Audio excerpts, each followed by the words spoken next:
Hey, what's going on, guys? The Langbanger here. So, I did this sort of video a couple of weeks ago, maybe a couple of months ago. I don't know. Time's just been crazy. I don't know what day it is anymore. So I just wanted to go over some of the cards that I've picked up recently.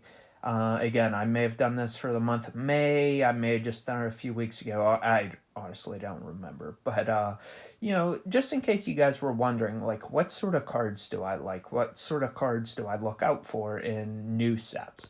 So I just figured now would be a good time to do that. So, first card you have here is Malice, Lady of Lament.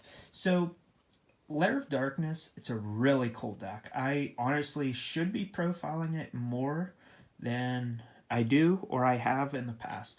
It's just a really cool card because with Lair of Darkness, you have all these monsters, all these spells, all these traps that basically say you can tribute a monster to do something. So with Lair of Darkness, you can use your opponent's monsters. So with this, though, you can tribute two monsters, then target one of your normal traps that's banished or in your grave, set that target, but place it on the bottom of the deck when it leaves the field.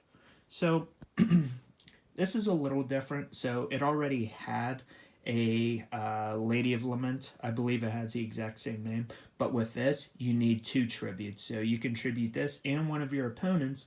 But what's really cool, this adds a whole kind of different element to it, I suppose. I mean, the other Lady of Lament, Lilith, that can search out the trap, but then this can reuse traps. So you do probably have to use one of your own monsters, which is fine, but this just gives you more access to, let's say, use the virus trap cards, or maybe use Reckless Greed again if you were going with some sort of turbo build. So I just thought, why not?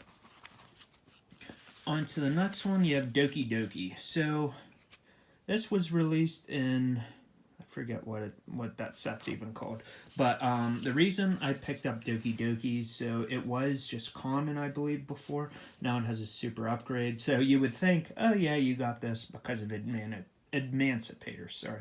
But actually, no. I actually got this for Magnet Warrior. So you're definitely going to be seeing a profile of that someday soon. So just be on the lookout for that. So, I'm not really big into, max raritying cards, but, if I can upgrade for, 15 cents each, I forget what these cost. Why not? You have Union Driver next. And sorry, some of these cards are sticking together here. So I got this. Anyone that knows me definitely, then the last few years, ABC has been one of my favorite decks. It's unfortunate that ABC Buster Dragon is at one per deck right now, but I just wanted to pick these up just to be ready for, when ABC does go to 2 or 3. I mean, I think 1,000% going to happen maybe on the next list. I was shocked we didn't get her on this last list, but that was kind of just more so like, hey, we're going to give you a couple cards since there's no events, and, that's that. So I have, next one is Hard Generator Boss of Storms. So the reason I got this is because it's a level 9, and just with level 9 base decks, that's why I decided to get this. So World Legacy of, I believe, Monstrosity is the name, where you can summon 2 other level 9s. That's really cool. You just need different types and attributes. So it's cool that this is a dark and spellcaster, so that just switches things up a little there. I didn't max out on that or anything. Parallel Exceed, and again, sorry, the cards are sticking together. This is a really cool card because basically, if you have a linked deck and you want to get Exceeds going, or if you just want other bodies on the board, I mean, this is almost like a must-have. So I think that's probably the most self-explanatory. So I do have Trap Tricks Alamaris. So this card's really cool. I'm just a very big Trap Tricks fan, so that was kind of a given. I was going to get this. I do need Gravedigger Trap Holes still. I figure I was just going to, see if that card was going to drop a little bit. It's not like too crazy. I think it's like 14, 15 bucks or something. Maybe it's even 10 now, but especially now that we don't have any events right now, I'm just not going all out. Just some basic link support. You have Proxy F Magician, Teodi Dragon, you have Splash Mage, So a lot of these cards, as you can see, was from Eternity Code. So just nothing there. I mean, it's always good to just have, link support just on hand every, now and then. So I do have the new Invoked Fusion, Invoked Allogates. So I am a very big fan of fusion-based decks. You're going to see that very, very soonly. Soonly. Yeah, I caught myself saying that. But yeah, I've had all the Invoke stuff ever since like it was reprinted like a year or two ago. We're on Vacation with Super, whatever set that was. I basically picked everything up and I thought to myself, like, there's no way Invoked will not see play someday down the road. And now a lot of their cards are all spiked and all that, so that was a no-brainer. So this may perhaps be, it's definitely my favorite card out of Eternity Code. You're going to see a lot of profiles with this card.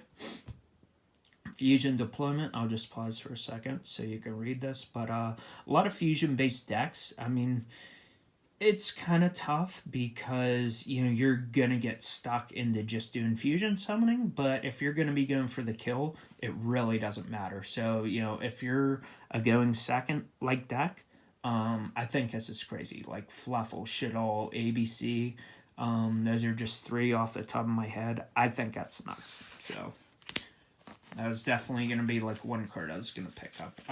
I did pick up Nemesis, Adressata.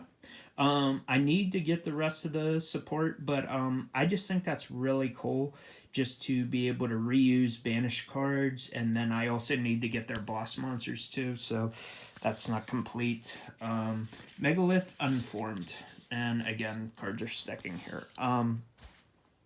Yeah, Megalith is really cool. I love rituals. I pretty much love like any sort of archetype that really, doesn't see much play anymore, or should I say like strategies. So like rituals, fusions, those are kind of looked down upon anymore, so that's really cool. Megalith is definitely going to be a force to be reckoned with here soon enough.